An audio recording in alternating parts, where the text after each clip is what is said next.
కళ్యాణ్తో భేటీ అయిన junior NTR. Junior NTR ఇలా పవన్ కళ్యాణ్ గారితో భేటీ అయ్యేసరికి ఈ విషయాలు తెలుసుకున్నటువంటి అభిమానులందరూ కూడా చాలా ఆశగా ఆతృతగా ఎదురు చూస్తూ ఉన్నారట. పవన్ కళ్యాణ్ గారు అలాగే ఎన్టీఆర్ ఇద్దరు కూడా భేటీ అయ్యారంటే ఖచ్చితంగా వీరిద్దరి కాంబినేషన్లో ఏదైనా మూవీ రాబోతుందా అంటూ అందరూ ఉత్కంఠగా ఎదురు చూస్తున్నారట. ప్రస్తుతానికి జూనియర్ ఎన్టీఆర్ పాన్ ఇండియా రేంజ్లో ఎంత అద్భుతంగా సినిమాల పరంగా ముందుకు దూసుకువెళ్తున్నాడో ప్రత్యేకించి చెప్పాల్సిన పనే లేదు. మ్యాన్ ఆఫ్ మాస్టర్స్గా పేరు సంపాదించుకోవడం మాత్రమే కాకుండా తన తండ్రి గారు హరికృష్ణ గారు అలాగే తాతగారు సీనియర్ తారక రామారావు గారి యొక్క అద్భుతమైన పేర్లను నిలబెట్టుకుంటూ వారి యొక్క అంశతోనే ముందుకు సాగుతూ ఉన్నారు విజయవంతంగా. మరి అలాంటి జూనియర్ ఎన్టీఆర్ కేవలం టాలీవుడ్ మాత్రమే కాకుండా మరొక పక్క బాలీవుడ్లో కూడా చాలా క్రేజీగా ఎంట్రీ ఇస్తున్న సంగతి తెలిసిందే. వార్ 2 మూవీతో ఇప్పటికే ఊర మాస్ లుక్లో కనిపించాడు జూనియర్ ఎన్టీఆర్.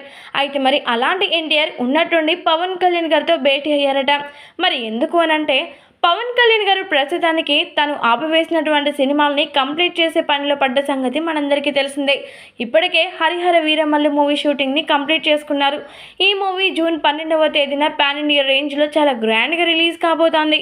ఆ తర్వాత ఓజీ, ఉస్తాద్ భగత్ సింగ్ మూవీలకి కూడా డేట్స్ కేటాయించారు పవన్ కళ్యాణ్ గారు. ఇక ఈ సినిమాలని కూడా త్వరలోనే పూర్తి చేయనున్నారు.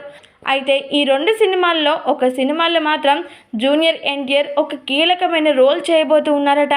ఇక ఈ రోల్ కోసమే పవన్ కళ్యాణ్ గారితో భేటీ అయ్యారట జూనియర్ ఎన్టీఆర్.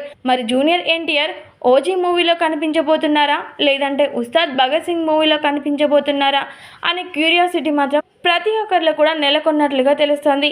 ఏదేమైనప్పటికీ జూనియర్ ఎన్టీఆర్ అలాగే పవన్ కళ్యాణ్ గారు ఇద్దరు కూడా ఒకే ఫ్రేమ్లో కనిపిస్తే ఇక అదరహో అంటున్నారు అభిమానులు.